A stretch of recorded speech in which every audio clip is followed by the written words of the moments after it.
we're seeing the rise of B2B marketplaces. There are a few great examples of those that, kind of have broken out, as you mentioned, one earlier, Faire, then also another being Flexport. So, what do you think are some of the, I would say, like kind of requirements or sort of like checklists for B2B marketplaces? I think a lot of the first generation of these companies like basically forgot to read Bill Gurley's marketplace factors before they started their companies, because like just because it's a B2B marketplace doesn't mean you just can escape the fact that supply fragmentation is like generally the most important thing. So when you look at companies like Faire or Incredible Health or Upwork, or more recently companies like Heave, um, they have supply fragmentation as a core of why they're able to create value in a marketplace. But a lot of these other companies that were created during like the zero interest rate environment, like Node or Material Bank, like it wasn't really clear that they had that. And when you don't have that, you try to do all this fancy SaaS work to try to unlock a marketplace value prop. And even when you do it, you can't monetize it well because there's just very little incremental demand to be driven. And a lot of times the frequency also isn't high on that demand. Like people do bulk orders every 6 months or whatever. So, so yeah, you kind of still need to go through the same sort of checklist, right? Of, do I have supply fragmentation? Do I have high frequency? If I don't have high frequency, am I getting my cost of acquisition really low? Because I have some sort of insane edge there in data or content that I can leverage.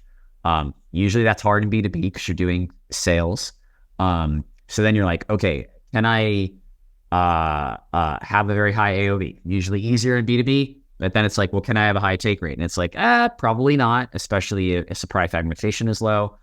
It's generally hard to have a good take rate.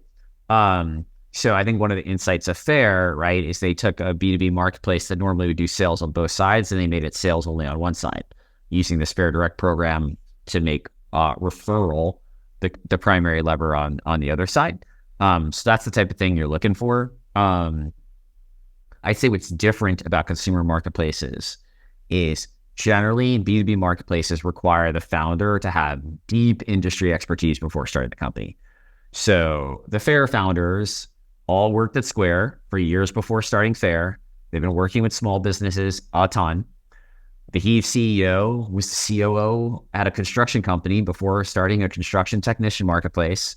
Aman, who I think, has been on the chat, right, was like doing healthcare consulting and startup work for like many years before she started Incredible Health. Like, you generally need to be deep in that space to understand why it's got a stable equilibrium the way it works today. You got to want to change it, which some people in the industry don't want to because they're making too much money the way it works now. And then you need to have the insight on how it could work better and how you can apply a growth model to that that can actually get initial liquidity and scale it and all that kind of stuff. It's just hard to learn all of that in like 3 months of research.